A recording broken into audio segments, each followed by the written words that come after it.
Welcome back everyone. In today's session, I'm going to give you the workbook solutions of the poem A Considerable Speck written by Robert Frost. As promised, this is the long pending video on request. Dear students, do check the pinned comment section for all important video links related to your syllabus. I have already uploaded the line by line easy explanation of this poem. Also, subscribe to our channel, tap the bell icon. In today's session, a one-shot session, I'm going to discuss 5 very important extracts, reference to the context extracts from your Morning Star workbook. Just observe how I have written these answers. These answers are reference materials. Use these reference materials to frame your own answers according to the questions available. This is extract number 1. The extract is there on the screen. The length of the answers, the length is going to vary depending on the question available to you. So don't worry about the length.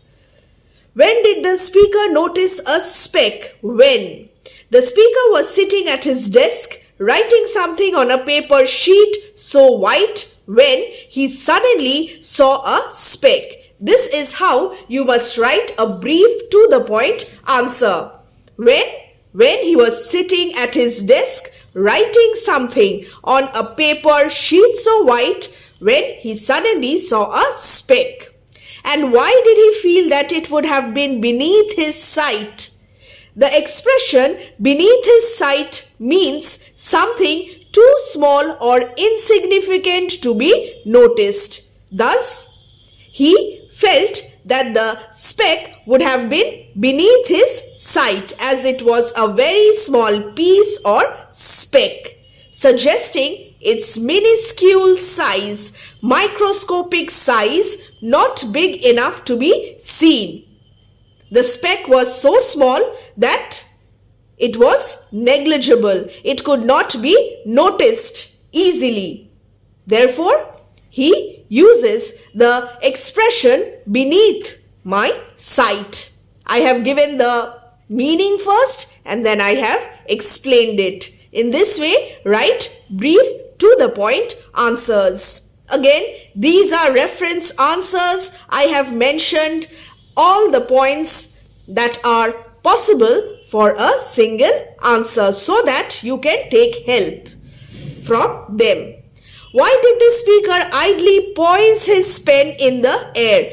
Poise his pen, I already explained that this is an example of alliteration. And now the explanation in detail. The speaker was about to bring his pen down, presumably to squash the speck as it moved across the paper where he had been writing. The speck moved across the paper. Initially, the speaker thought that it was an inanimate object and then it suddenly began to move.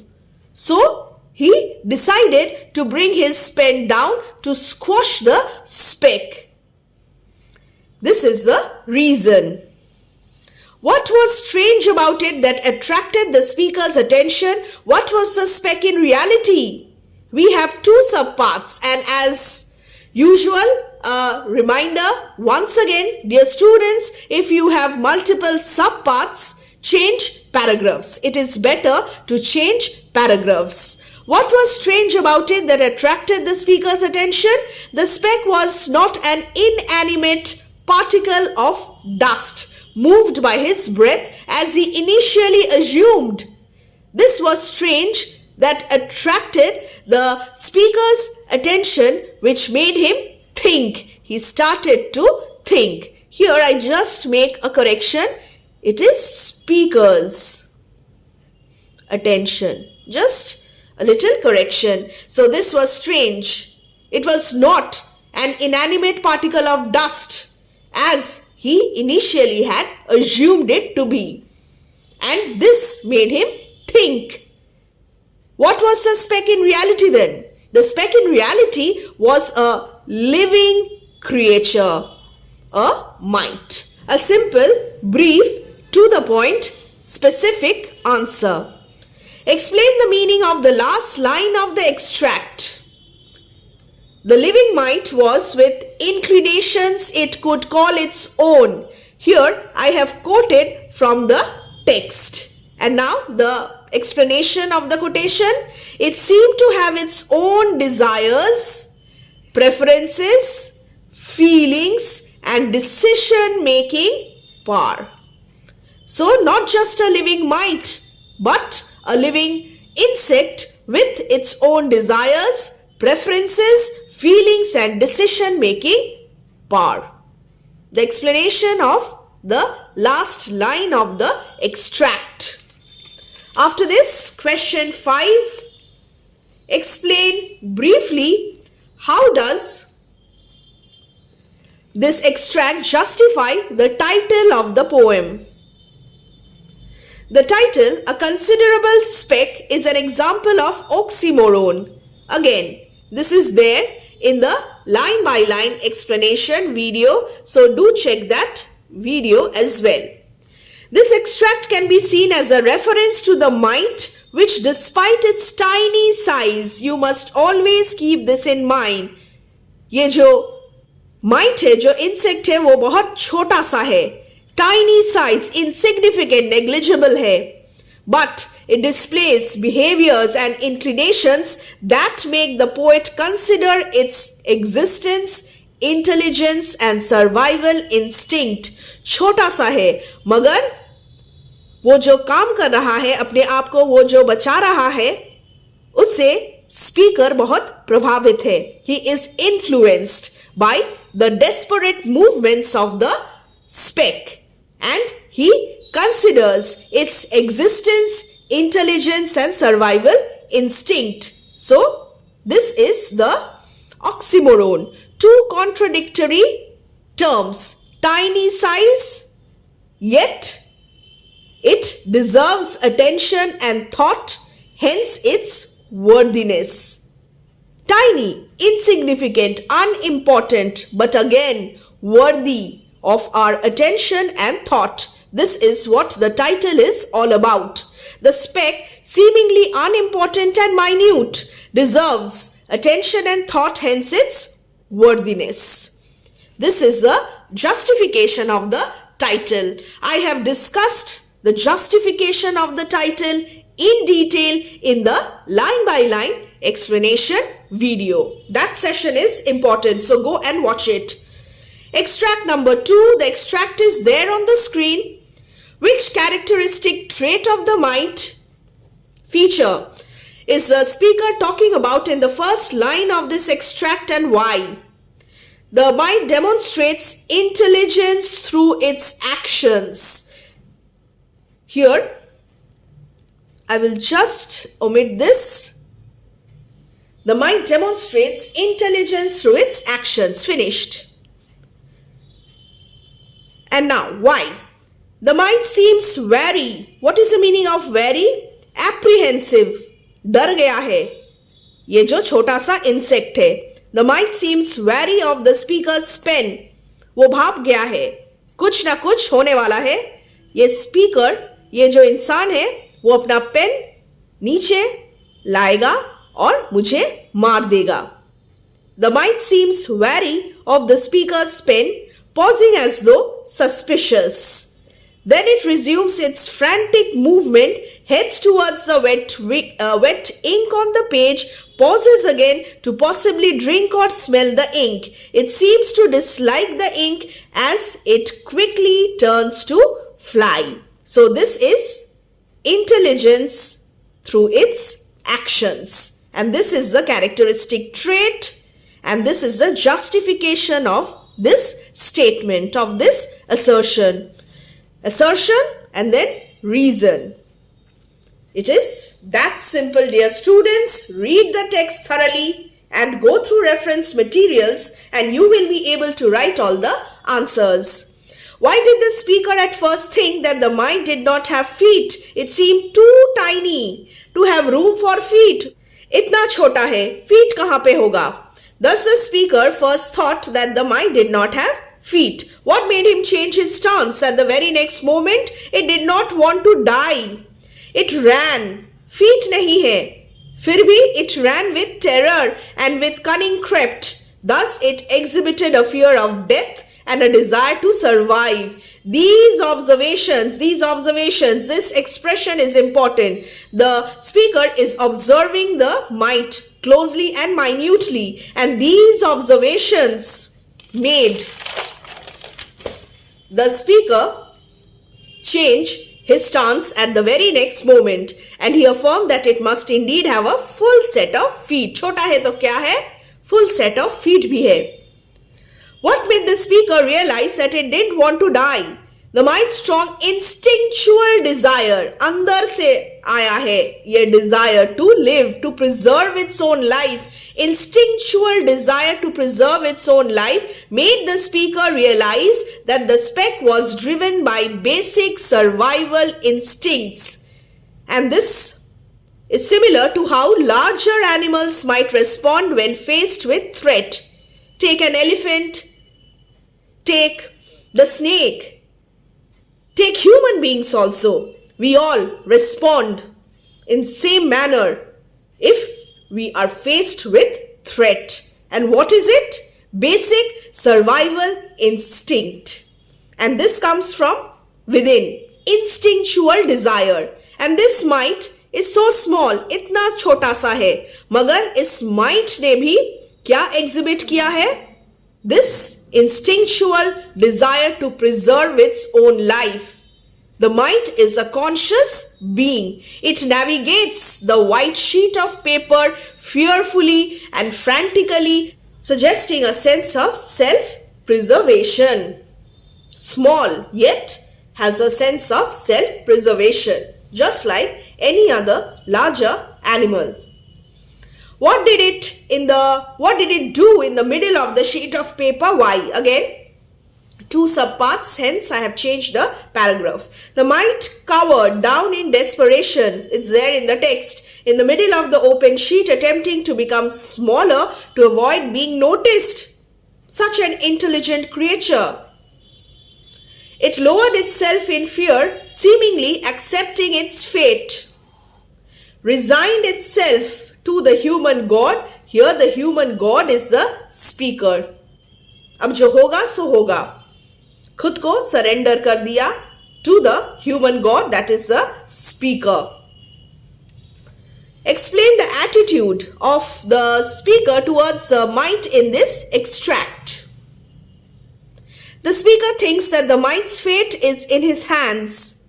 He refrains from killing it or disturbing it. In this extract, the speaker observes the mite's desperate movements with interest. This is important. Interest, attitude. He finds the display of intelligence in action appealing. And his attitude is pragmatic, unburdened by. He is not influenced by any prevalent social norms, trends. The apparently unimportant insect displays universal drive for self-preservation, and he finds this appealing and he is interested in it. Extract 3. Which trait is the speaker referring to which he says he does not have? And what is the result of lacking the trait? The speaker has none of the tenderer than thou. That is, he does not consider himself exceedingly tender-hearted. And he lacks collectivistic, regimenting love. And what is the result of lacking this trait? He is not a person to regulate his empathy based on what others might think. And he does not subscribe to the trend in the modern world towards collective empathy or group think. So, this is a result of lacking this trait of tenderer than thou, collectivistic, regimenting love. Explain with reference to the context of the meaning of the phrase collectivistic, regimenting love. Now the meaning of this in detail. The word collectivistic refers to a practice of giving a group priority over each individual in it. Group is important here, not the individual. The word regimenting, here I have written this in detail so that you can understand it a lot better. Collectivistic, group over individual, and regimenting, strictly controlling or organizing. The speaker criticizes collectivistic love that tries to control everything according to a specific regulations. This kind of totalitarian, controlling, authoritative love is currently overtaking the modern world. A reference to the growth of communism. The speaker's attitude to the might, however, is pragmatic, unburdened by social norms. So, this is the explanation of collectivistic, regimenting love. He does not follow any social trend. To whom did the speaker refer to as poor microscopic item? Why? The poor microscopic item is a living mite. Why? Observing the helpless, observation, this term is important. Helpless tiny mite, pitiably poised before him, seemingly accepting its fate, the speaker calls it poor microscopic item.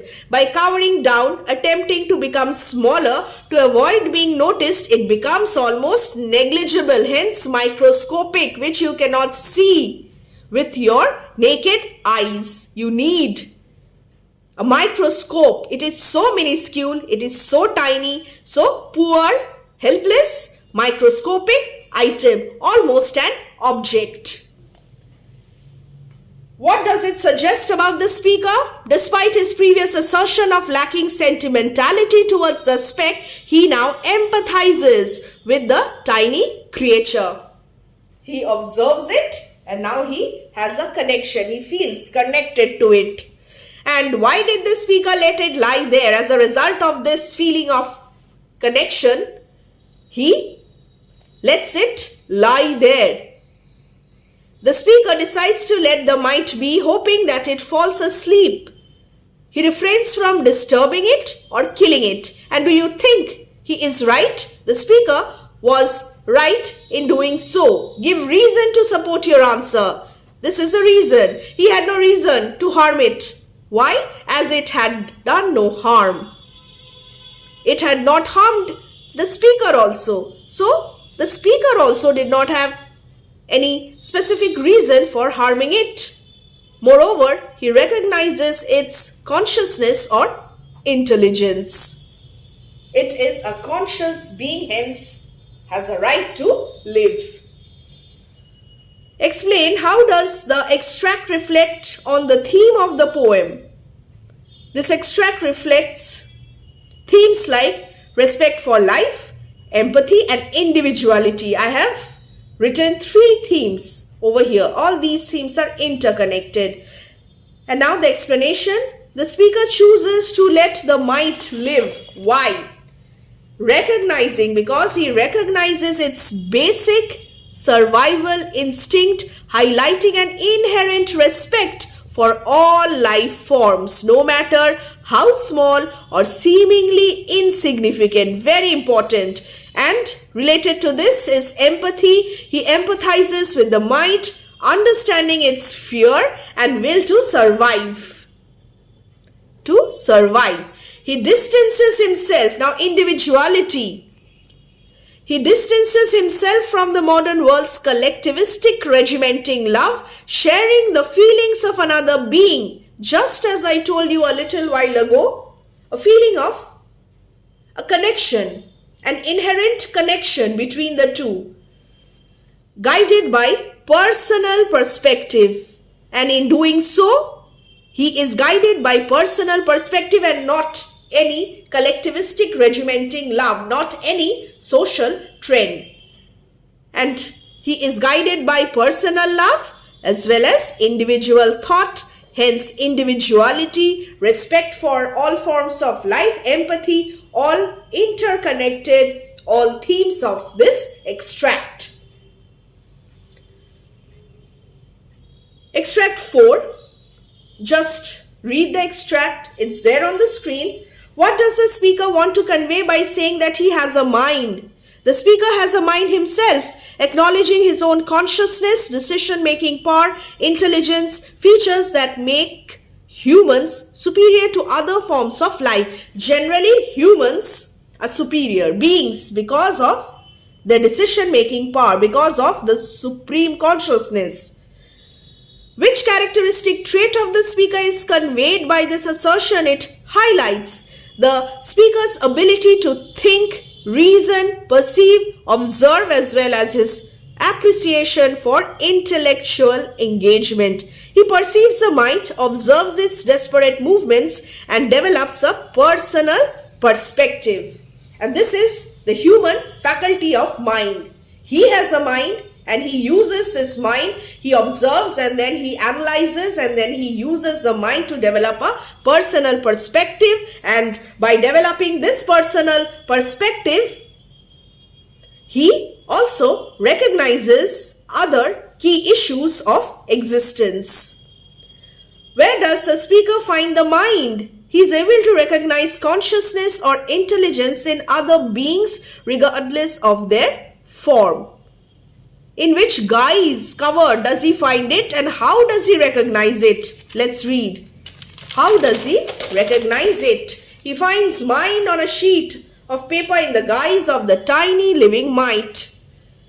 He observes the mite here, the speck on a paper so white, with interest which serves as a catalyst for reflective thought, leading to an inherent respect for all life forms. Finished. How does the speaker reward? As a result of this reflection, contemplation, he decides to reward it for displaying its mind. The speaker lets the mite lie on the sheet of paper, hoping that it falls asleep. He refrains from disturbing or killing it. This is the reward for displaying its mind, a conscious form.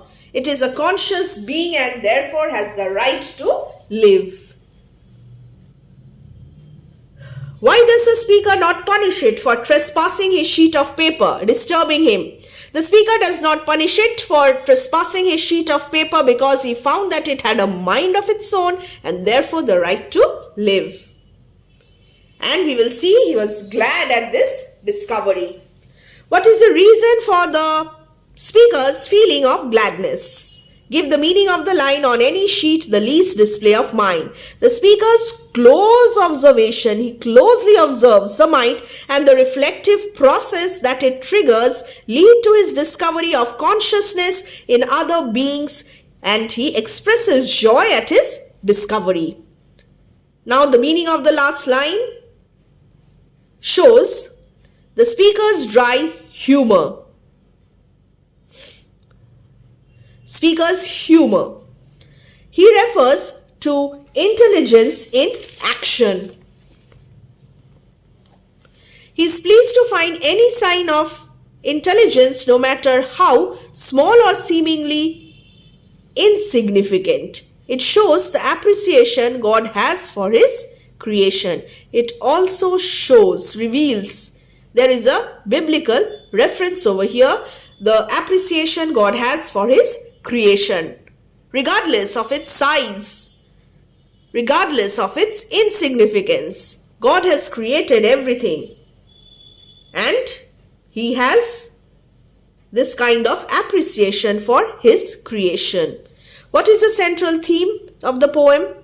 The central theme is intelligence and consciousness, highlighting the importance of the human faculty of mind, its imagination and creativity. And this separates humans from other forms of being. The speaker over here uses his imagination, his faculty of mind to recognize, to understand the manifestation of consciousness in other forms of life as well. And an inconsequential might justifies the theme of this poem. The speaker recognizes and respects the intelligence of the inconsequential might, seeing it as a sign of conscious being. This shows the inclusive mind of the speaker. This leads to his contemplation about consciousness, intellect, and their manifestation in all forms of life. In this way, the poet elevates the poem, the reach of the poem. It is not just about the speaker, it is not just about the might, but it is about consciousness, intellect, and their manifestation in all forms of life. Interconnectedness between natural world and the human world. The apparently unimportant might upholds the speaker's ability to engage with different perspectives in an open and flexible way. This is significant, the theme. Extract 5 very quickly. What is referred to by it that paused with suspicion? It's there in the specimen question paper also towards the end of the Morningstar workbook, the sample test papers. What is referred to by it that paused with suspicion? Not an inanimate particle of dust moved by his breath, but unmistakably a living might. I have quoted from the text. Why did it do so? The might seems apprehensive and wary of the speaker's pen, pausing as if suspicious.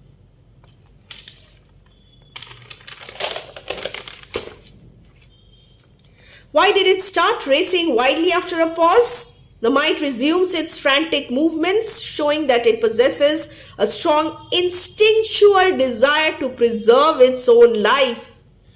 Why was the manuscript not yet dry? Suggesting that the speaker was sitting at his desk, not on his desk. Keep this in mind also. You always sit at your desk to write something, to read something, to study. Sitting at his desk writing something on the white sheet of paper. The wet ink thus reveals that the encounter takes place during his writing process.